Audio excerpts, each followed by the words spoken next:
Portals. You make one, then another, pass through the first, and you come out the second. That's how they work. What's the first thing you do if you could make your own portals?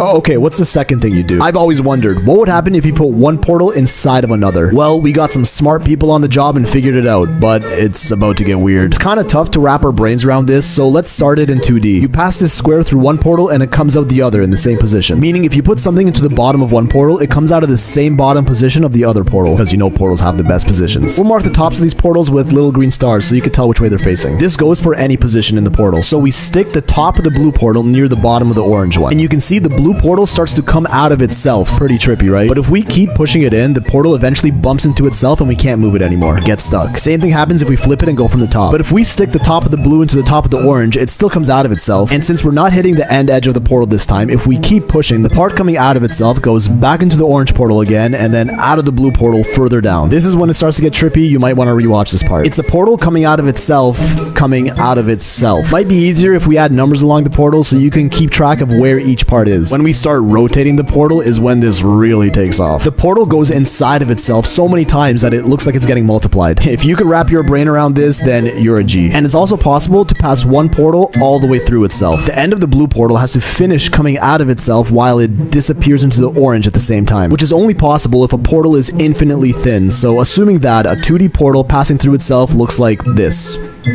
And this. And even like that. Yeah, that's a trip. Let me know if you got it, because I barely did. If you thought we were done, now we bring that into 3D, which just gets 100 times more mind-f***ing. So it comes out of itself just like our 2D one, but we have to rotate it a very specific way in order to get it to fully emerge from itself. This is almost impossible to explain with just words, so that's what it would look like. Here it is again with a numbered grid on the portal to keep track of what part is sticking out. So yeah, it's possible, just gets pretty confusing. I'ma just stick with that first thing I do if I can make my own portals.